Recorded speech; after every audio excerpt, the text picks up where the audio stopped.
अस्सलामुअलैकुम।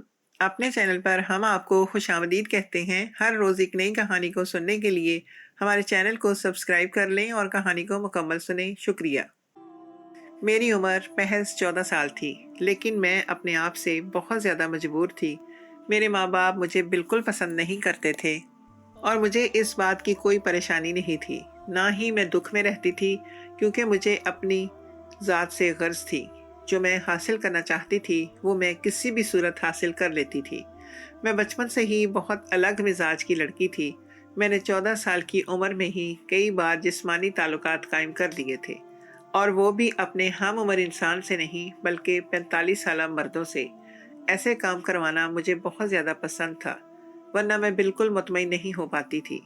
मेरा अलग ही शौक था और लोग इस उम्र में अपनी पढ़ाई पर ध्यान देते थे, जबकि मैं इन चीज़ों में मुलव्वस हो चुकी थी। मेरी माँ को मेरे बारे में तमाम बातें मालूम थी कि मैं क्या करती फिर रही हूँ, लेकिन उनके पास इतना वक्त नहीं था कि वो मेरी अच्छी तरबियत करती। इस वजह से भी मुझे खुली छूट थी। इस बार भी मैंने सोच लिया था कि मैं अपनी सोच के मुताबिक एक बड़े इंसान के साथ जिस्मानी ताल्लुकात कायम करूँगी। और मुझे जो पसंद आया था वो हमारा स्कूल टीचर था, जो हमें इंग्लिश का सब्जेक्ट पढ़ाता था। मुझे वो बहुत ही ज़्यादा पसंद थे, क्योंकि एक तो इनकी उम्र मेरी सोच के मुताबिक थी और दूसरा वो मुझे बहुत तवानाई वाला मर्द लगता था, और वो मुझे बहुत ही हवस भरी निगाहों से देखता था, जिसकी वजह से मैं फ़ौरन ही इनकी तरफ खिंची चली जाती थी। मैं पढ़ाई में बिल्कुल भी अच्छी नहीं थी, क्योंकि मैं दूसरे कामों में मुलव्वस हो चुकी थी, और मुझे इस बात से भी कोई गर्ज नहीं थी, क्योंकि मेरे ज़रा से नंबर कम आते थे। मैं किसी भी टीचर के साथ कोई ऐसी गैर अखलाकी हरकत कर लेती थी, जिसकी वजह से वो फ़ौरन ही मुझे मेरे पेपर के अंदर पास कर देते थे। इस बार भी ऐसा ही होने वाला था। मैं जानती थी मैं इंग्लिश का पेपर अच्छा नहीं दे पाऊंगी, और मुझे इन टीचर के साथ ताल्लुकात कायम करने का मौका भी मिल जाएगा। मेरा पेपर हो जाने के बाद मैं काफ़ी से ज़्यादा परेशान थी, क्योंकि मेरा पेपर बिल्कुल भी अच्छा नहीं हुआ था, और मैं ये बात बहुत अच्छे से जानती थी। थोड़े दिनों बाद जब पेपर की चेकिंग होना शुरू हुई और मेरा पेपर चेक हुआ, तो सर ने मुझे अपने कमरे में बुलाया और मुझे डांटते हुए कहने लगे, साजिदा, ये क्या हरकत है? ये आपने किस तरीके का पेपर दिया है? उनकी शख्सियत काफ़ी बारोब थी, उनका लहजा काफ़ी संजीदा था। वो मेरी तरफ गहरी निगाहों से देखते हुए बोल रहे थे। मैं इनकी निगाहों का मतलब बहुत अच्छे से समझ रही थी, क्योंकि मैं 14 साल के होने के बावजूद काफ़ी बड़ी हो चुकी थी। मैं बिना कुछ बोले सर की गोद में जाकर बैठ गई और इनसे बातें बनाने लगी। शायद सर पहले ही तैयारी में थे। उन्होंने फ़ौरन ही मुझे अपनी बाहों में जकड़ लिया, और थोड़ी देर में हम दोनों एक दूसरे में गुम हो गए। ये सिलसिला रुका नहीं था, बल्कि हर आए दिन मैं अपने उस्ताद के साथ ही ये काम करती रहती थी। मैं इनकी बहुत ज़्यादा पसंदीदा बच्चों में शुमार होती थी। कोई भी काम होता था, तमाम तलबा मेरे पास आकर ही गुजारिश करते थे कि मैं सर के पास जाकर इनका काम करवा दूं। लेकिन अचानक ही सर की तबीयत बहुत ज़्यादा ख़राब हो गई थी, जिसकी वजह से वो स्कूल आने से कासिर थे। मैं बहुत ज़्यादा परेशान हो गई थी, क्योंकि मेरे अंदर की हवस मुझे बिल्कुल भी सुकून से बैठने नहीं दे रही थी। मेरे अंदर ये अलग ही आग जल रही थी, जो मुझे खाकस्तर कर देती। मेरी माँ मेरी बेचैनी देख रही थी, लेकिन वो कुछ भी कहने से कासिर थी। मुझे हैद मुझे हैरत होती थी, बाज़ औक़ात तो मेरी माँ मुझे क्यों नहीं रोकती, लेकिन मैं बिल्कुल भी इन पर ध्यान नहीं देती थी, बस अपने काम से काम रखती थी। मैं बहुत ज़्यादा बेचैन थी, क्योंकि मेरी ख्वाहिश पूरी होती नज़र नहीं आ रही थी। एक रोज़ मेरे माँ-बाप काम के सिलसिले में बाहर गए हुए थे, और मैं घर में अकेली बैठी हुई काफ़ी से ज़्यादा बोर हो रही थी और बार-बार बेचैन हो रही थी, और कोशिश कर रही थी कि कोई ऐसा मुझे मिल जाए जिससे मैं अपने अंदर लगी आग बुझा सकूं। अभी मैं ये बातें सोच ही रही थी कि अचानक ही मेरे घर का दरवाज़ा बजने लगा। मुझे लगा जैसे मेरे माँ और बाप आ चुके हैं, लेकिन जैसे ही मैंने दरवाज़ा खोला तो सामने मेरा चचा खड़ा हुआ था और मुझे देखकर धीमा सा मुस्कुराया। पूछने लगा कि अब्बा घर पर हैं? मैं इनकी मुस्कुराहट का मतलब तो नहीं समझी थी, लेकिन बेजारी से बोल दिया, नहीं, अब्बा घर पर नहीं हैं। वो अम्मा के साथ किसी काम के सिलसिले में बाहर गए हुए हैं। फिर मैं घर पर अकेली हूँ। ये बात सुनकर मुझे एहसास हुआ जैसे इनकी आंखों में कोई चमक सी आई हो। वो मुझे साइड पर करके घर के अंदर आ गए। मैं काफ़ी हैरान हुई, क्योंकि वो ज़्यादातर हमारे घर नहीं आते थे। जब भी आते थे अब्बा घर पर मौजूद होते थे। तब भी वो घर में आकर बातें वगैरह कर लेते थे, लेकिन आज उनका इनकी गैर मौजूदगी में आना मुझे ठिठकने पर मजबूर कर रहा था। और मेरे दिमाग में यकदम एक बात आई, क्यों ना मैं अपनी ख्वाहिश अपने चचा से ही पूरी कर लूं। पहले पहल तो मुझे अपनी इस ख्वाहिश के बारे में सोचते ही शर्म सी आई, क्योंकि वो मेरी उम्र में काफ़ी बड़े थे और मेरे रिश्ते में चचा लगते थे। अगर ये बात मेरे घर में मालूम हो जाती तो वो लोग मुझे ज़िंदा ना छोड़ते। कि मैं बाहर तो मुंह मार ही रही थी, मैंने अब ये काम घर पर भी करना शुरू कर दिया था, लेकिन मैं अपनी एक अलग ही आग में जल रही थी और मुझसे बिल्कुल बर्दाश्त नहीं हो रहा था। मेरा चाचा मेरे सामने ही बैठा हुआ था और मुझे काफ़ी गहरी नज़रों से देख रहा था। मैं इसके सामने खड़ी हो गई और थोड़ी अदाएं दिखाते हुए पूछने लगी, चचा पानी पियोगे? जवाबन वो कहने लगा, हाँ ज़रूर मैं पानी पीऊँगा, अगर तुम अपने इन खूबसूरत हाथों से मुझे पानी पिलाओगी तो। मैं समझ चुकी थी कि यहाँ पर दाल पकी पकाई मुझे मैसर आ रही है। मैंने फौरन ही पानी का गिलास भरकर लाई। पहले पहल तो मेरा इरादा मेरा पानी का गिलास टेबल पर रखने का था, लेकिन जिस अंदाज से उन्होंने मुझे कहा था, मैंने फौरन ही वो पानी इनके लबों से लगा दिया और खुद जाकर इनकी रांद पर बैठ गई। ये इनके लिए खुली इजाज़त थी कि वो मेरे साथ कुछ भी कर सकते हैं। लेकिन आज मैं नहीं जानती थी कि मैं किस कुएं में छलांग लगा चुकी हूँ। मुझे अंदाज़ा नहीं था कि मैं क्या कर चुकी हूँ। मेरा दिल काफ़ी तेज़ी के साथ धड़क रहा था, क्योंकि मैं जानती थी कि मैं बहुत बड़ी छलांग लगा रही हूँ। अगर ये बात मेरे घर में मालूम हुई तो मेरे साथ बहुत बुरा होगा, और मुझे ये बात मालूम नहीं थी कि जिसके साथ मैं ये काम करने जा रही हूँ वो मेरा क्या हाल करने वाला है। मेरा पानी इनके लबों से लगाने की देर ही थी कि उन्होंने वो गिलास साइड पर रखा और मुझे अपने बाजुओं में जकड़ लिया और अचानक ही अपने मैं काफ़ी उजड़ी हुई हालत में बैठी हुई थी। मैं बहुत से मर्दों के साथ ये काम कर चुकी थी, लेकिन मैं नहीं जानती थी कि मेरा चचा मेरी ये हालत कर देगा। वो मुझे भंबोड़ कर रख चुका था और वहाँ से जा चुका था, जबकि मेरी हालत किसी बेजान गुड़िया की मानल थी। मैं एक तरफ लुढ़क गई थी और अपना आप मुझे बहुत गंदा महसूस हो रहा था। मैंने ये काम कई मर्दों के साथ किया, दुकान वाले चचा के साथ, स्कूल में उस्तादों के साथ, पानी देने वाले अंकल के साथ, लेकिन आज जब मैंने अपने सगे चचा के साथ ये काम किया तो मुझे अपना आप बहुत गंदा गंदा महसूस हो रहा था, क्योंकि जो हरकत उसने मेरे साथ की थी और जिस तरीके से उसने किया था मुझे बहुत तकलीफ दे रहा था। मैं बहुत रोई इसके आगे। मैंने बहुत गड़गड़ा कर उससे अपील की कि वो मुझे छोड़ दे, लेकिन जब उसने मुझे अपनी बाहों में जकड़ा था तो मेरी हड्डियों को तोड़कर रख दिया था। मेरे जिस्म का अंग अंग दर्द कर रहा था। मुझे अपने आप से घिन आ रही थी। मैं बार बार खुद को कोस रही थी कि आखिर मैं क्यों इसकी गोद में जाकर बैठी और अपना आप इस गंदे इंसान के हाथों में सौंपा। मैं बहुत रोई थी और मैं ये दुख अपना किसी से बताना भी नहीं सकती थी कि मेरे चचा ने मेरी ये हालत कर दी। थोड़ी देर बाद जब मेरी माँ घर आई और मुझे इस हालत में देखा तो वो काफ़ी परेशान हो गई और मुझसे दरियाफ्त करने लगी कि मैंने किसके साथ मुंह काला किया है और घर के अंदर मुझे ये हरकत करने की क्या ज़रूरत थी। अब्बा घर के अंदर आते इससे पहले ही अम्मा मुझे ज़बरदस्ती पकड़कर कमरे से ले गई थी, लेकिन मुझसे बिल्कुल भी चला नहीं जा रहा था। मेरी हालत बहुत ज़्यादा ख़राब हो गई थी, क्योंकि उसने ये गलत काम कई बार किया था और बिल्कुल भी रुकने का नाम नहीं ले रहा था। वो काफ़ी उम्र दराज थे, लेकिन मैं नहीं जानती थी कि उनके अंदर मुझसे ज़्यादा हवस मौजूद है, और चंद मिनट के अंदर ही उन्होंने मुझे बेजान कर दिया था। मेरी अम्मा ने मुझे नहलाया, क्योंकि मुझ में इतनी ताकत नहीं थी कि मैं उठकर बाथरूम तक ही चली जाती। मेरी हालत इतनी ख़राब हो रही थी कि मैं अपना एक हाथ नहीं उठा पा रही थी। मुझे आज अपने किए पर बहुत अफसोस हो रहा था। मैं बार बार खुद को मलामत कर रही थी कि मुझे ऐसा करना नहीं चाहिए था। अगर मैं ऐसा ना करती तो आज मेरी ये हालत ना होती।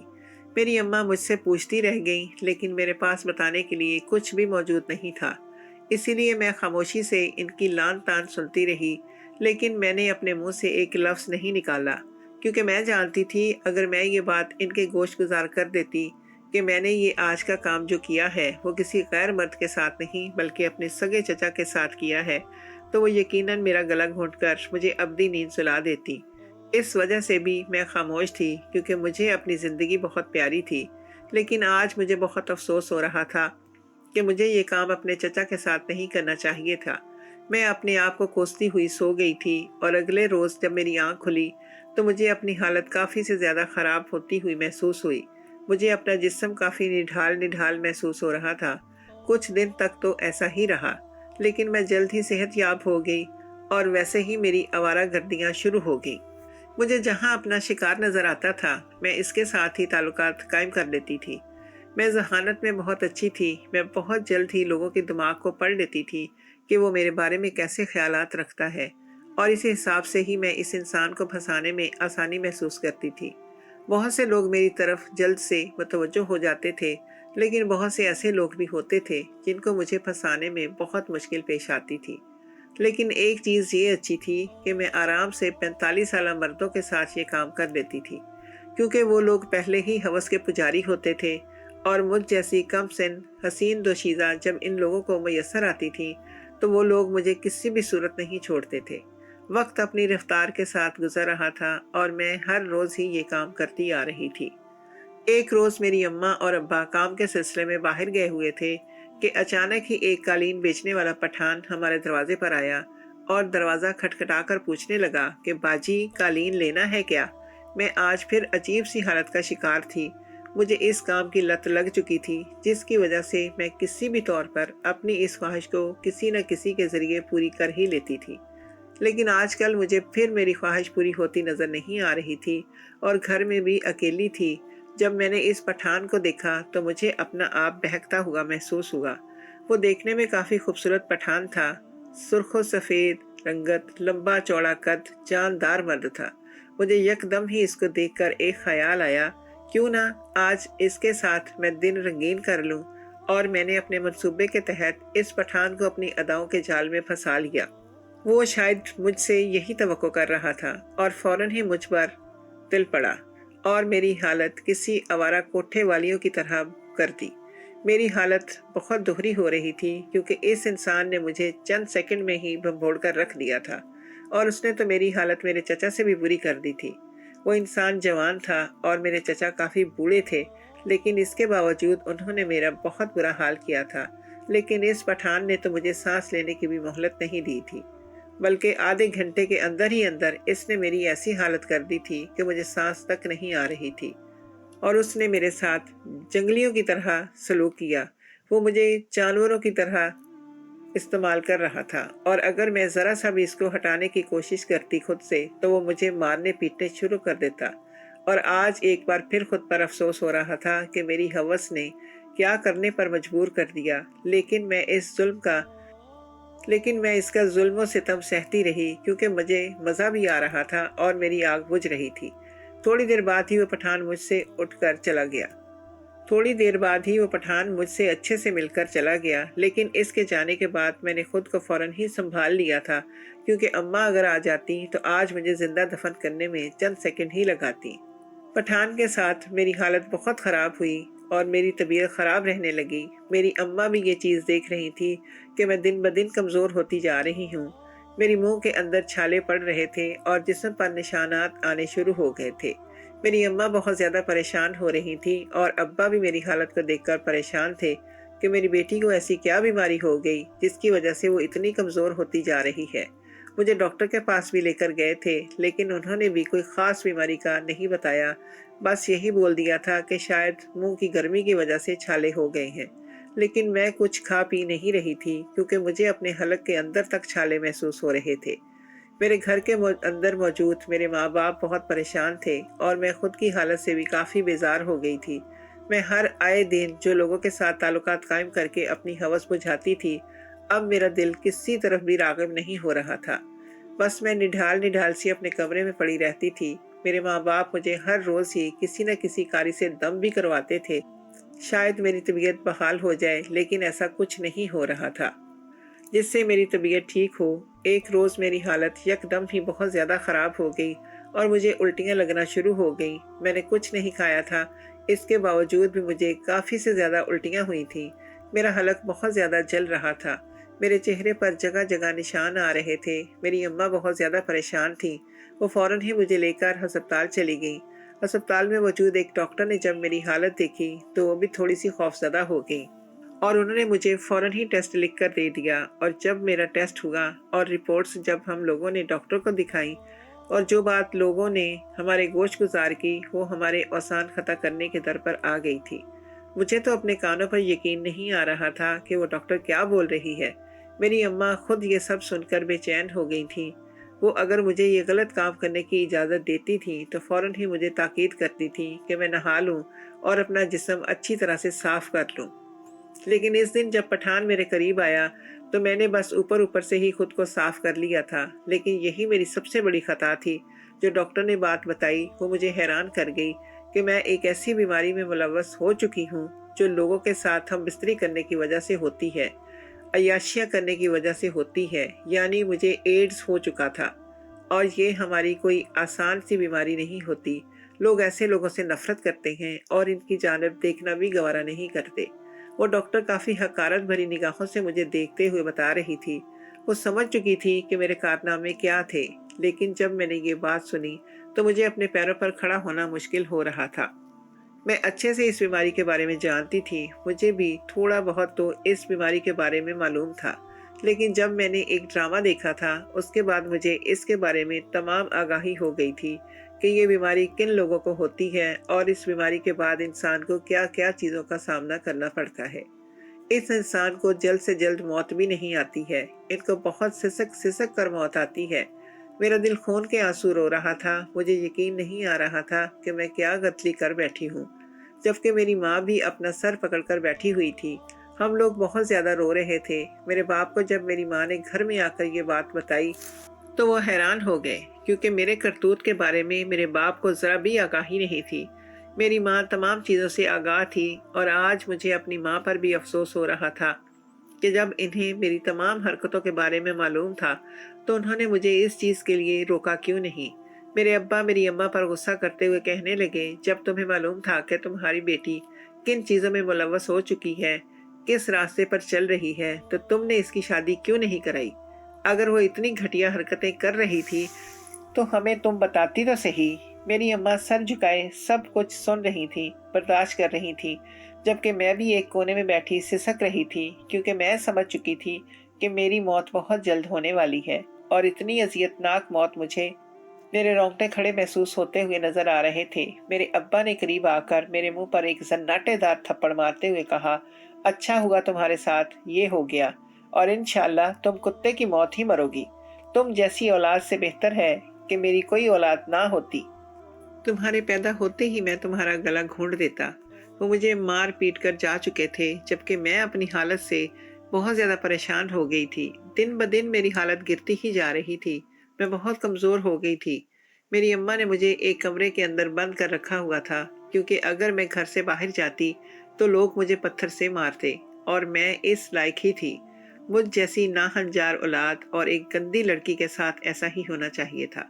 میں نے کسی کو نہیں چھوڑا تھا۔ میں نے اپنی ہوس مٹانے کی خاطر قالین بیچنے والے پٹھان، پانی دینے والے انکل، چیز بیچنے والے انکل، اپنے استاد تک کو نہیں چھوڑا تھا، اور جو آخر میں میرے ساتھ ہوا، اس پٹھان کے ساتھ تعلق بنانے کے بعد وہ اب بھی بھگت رہی تھی۔ یقیناً اس پٹھان کو ایڈز کا مرض تھا، جس کی وجہ سے مجھے بھی یہ بیماری لاحق ہو گئی تھی۔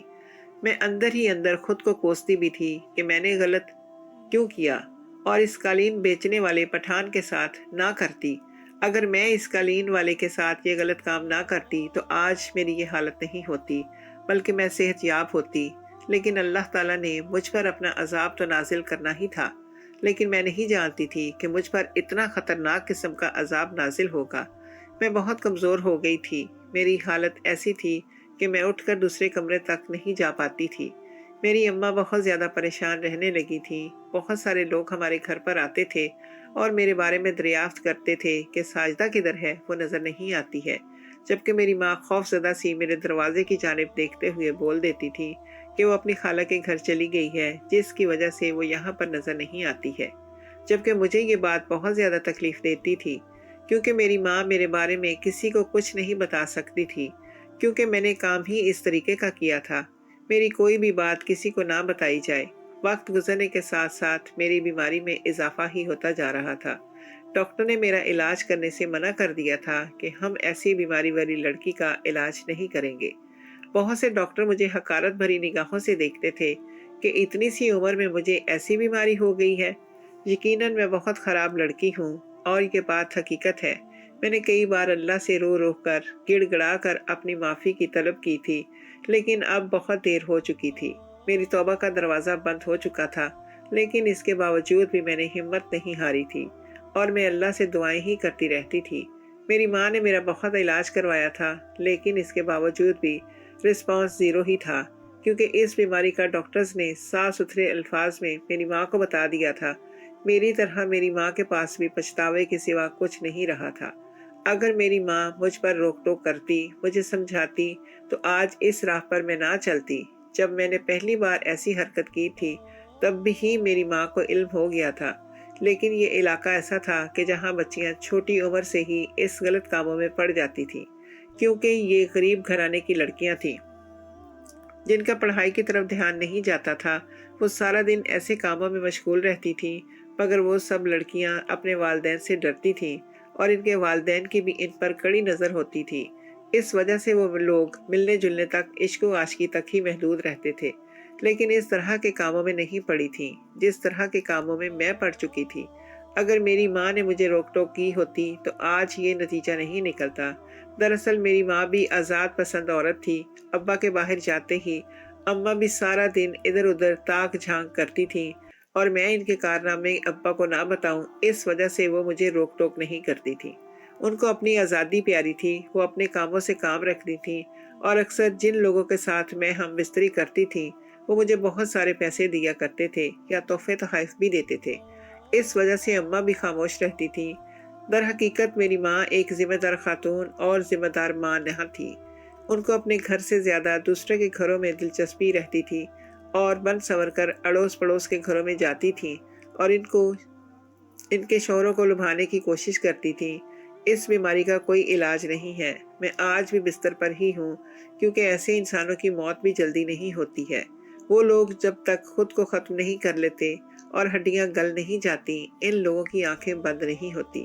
میں آپ سب کو بھی یہی بولوں گی کہ اپنی ہوس کو اپنے اندر ہی کہیں دبا کر رکھیں اور اپنے ہونے والے شوہر اور اپنی بیوی کی امانت سمجھ کر خود کا خیال رکھیں۔ اسی لیے ہمارے مذہب نے اس حرام کام سے ممانعت کی گئی ہے۔ آج جو تکلیف اور جو اذیت میں دکھ درد جھیل رہی ہوں، لفظوں میں بیان کرنا مشکل ہے۔ کاش کہ میرا رب مجھے اس گناہ کے لیے معاف کر دے۔ جو شخص اپنی ہوس کے اندر غلط کام کر جاتا ہے، اللہ تعالیٰ اس کے ساتھ ایسا ہی عذاب نازل کرتا ہے۔ یہ کہانی سنانے کا مقصد یہی ہے کہ جن غلط کاموں میں میں پڑ چکی تھی، خدا را آپ ان کاموں میں مت پڑیں۔ اگر آپ ایسے غلط کاموں میں پڑ چکے ہیں، تب اب بھی آپ کے پاس وقت ہے اپنے قدم پیچھے ہٹانے اور اپنے رب سے معافی مانگ لیں اور آئندہ کے لیے توبہ کر لیں۔